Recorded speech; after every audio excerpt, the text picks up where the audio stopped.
Eder. Mek. Pallister. Caso Liliana Resinovic, giornata di carte bollate, processo per diffamazione rinviato, ricorso bocciato in Cassazione. Visintin si aggrappa alle sue frasi. Slitta ancora il calendario giudiziario attorno al nome di Liliana Resinovic. A Trieste, l'udienza di uno dei processi per diffamazione a carico del marito, Sebastiano Visintin, è stata rinviata di 6 mesi. Nelle stesse ore, da Roma è arrivata la conferma che il ricorso in Cassazione presentato dai suoi legali è stato dichiarato inammissibile. In mezzo, davanti alle telecamere, lo stesso Visintin ha snocciolato una serie di dichiarazioni che fotografano perfettamente la linea difensiva che sta portando avanti da mesi. Prendere le distanze da ciò che è accaduto a Liliana e spostare il baricentro delle risposte sugli inquirenti e sulle perizie. L'udienza rinviata nel processo per diffamazione. L'udienza che era fissata per oggi a Trieste riguardava uno dei procedimenti per diffamazione nati dalle querele dei vicini di casa di Liliana e Sebastiano, Gabriella Micheli e Salvatore Nasti. In aula il giudice avrebbe dovuto ascoltare alcuni testimoni, ma il processo si è fermato subito, per un impedimento a presenziare dei 2 difensori di Visintin, Paolo e Alice Bevilacqua. Il giudice Fabrizia De Vincenzi ha deciso di rinviare tutto di 6 mesi, fissando una nuova data in primavera.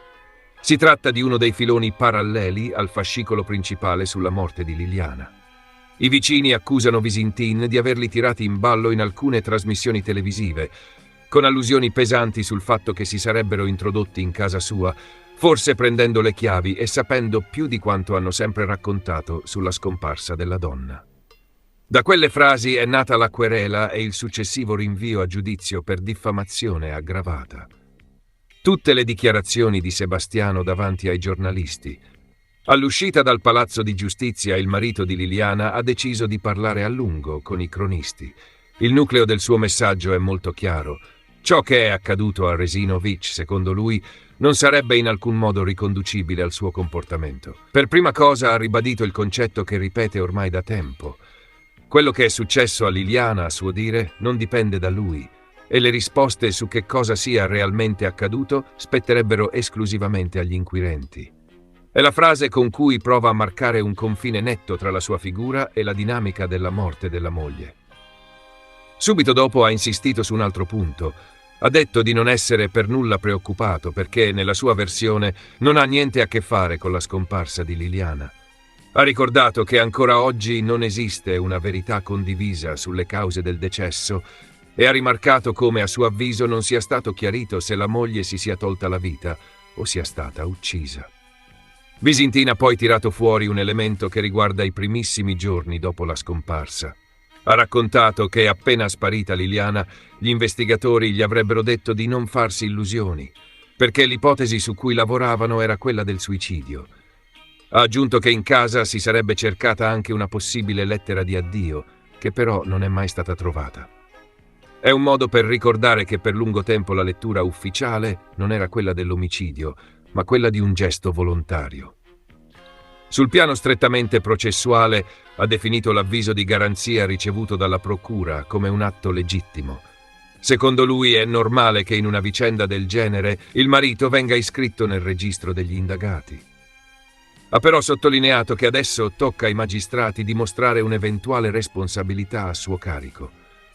Ha anche aggiunto che, se fossero emersi elementi davvero pesanti contro di lui, a quest'ora probabilmente sarebbe già in prigione. A suo dire, né lui né i suoi legali avrebbero ancora ricevuto un atto che indichi in modo chiaro i singoli punti d'accusa formulati nei suoi confronti.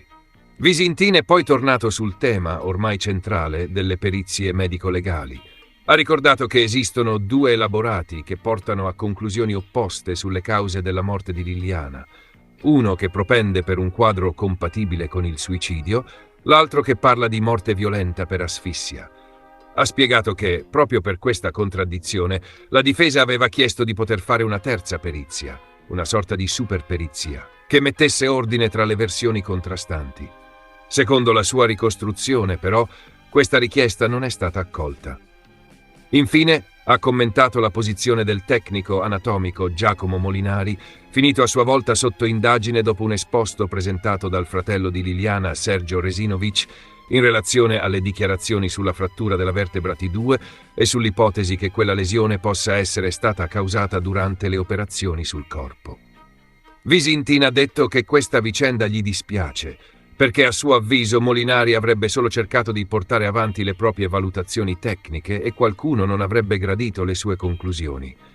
Ha aggiunto che secondo lui quel tecnico avrebbe dovuto essere ascoltato con maggiore attenzione dagli inquirenti. Il colpo della Cassazione, ricorso inammissibile. Nella stessa giornata è arrivata un'altra notizia pesante, sempre legata al caso Resinovic. Il ricorso in Cassazione presentato dai legali di Visintin è stato dichiarato inammissibile.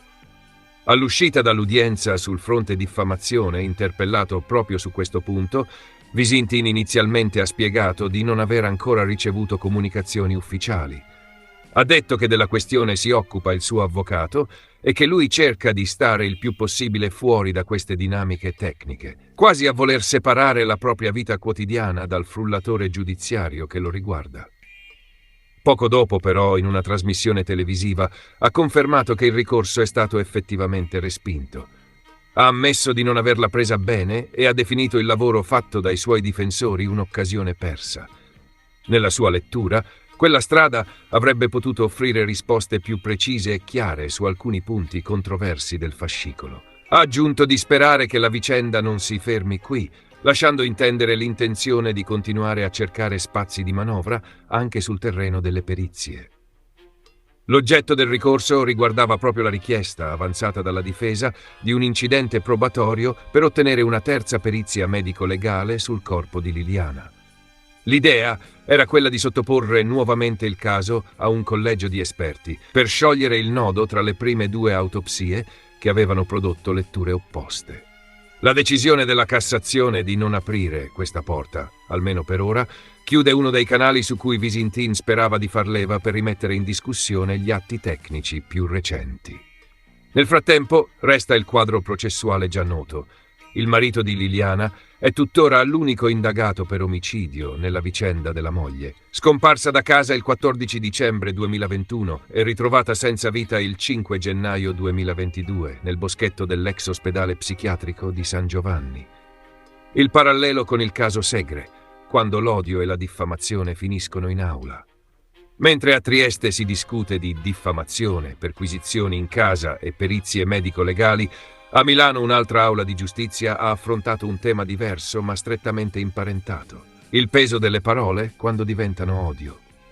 In un procedimento concluso con rito abbreviato, una donna è stata condannata a 1 anno e 6 mesi per propaganda di idee fondate sull'odio razziale e per diffamazione aggravata dall'odio razziale, dopo un video pubblicato sui social in cui aveva espresso frasi violentissime contro gli ebrei e contro la senatrice a vita Liliana Segre.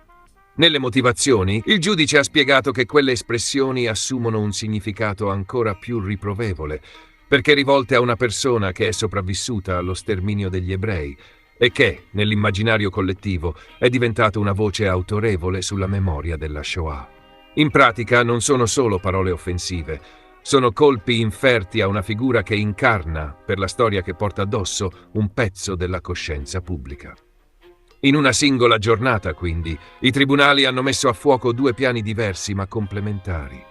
Da un lato le accuse di diffamazione che ruotano attorno al giallo di Trieste e alla morte di Liliana Resinovic. Dall'altro la repressione penale dell'odio razziale rivolto a Liliana Segre. In mezzo le dichiarazioni di Sebastiano Visintin, che continua a respingere ogni addebito, a rivendicare il diritto a non essere indicato come responsabile della morte della moglie e a chiedere nuove perizie, mentre la Cassazione chiude la porta a uno dei suoi tentativi di rimettere tutto in discussione. Ehi, non dimenticare di iscriverti a questo canale.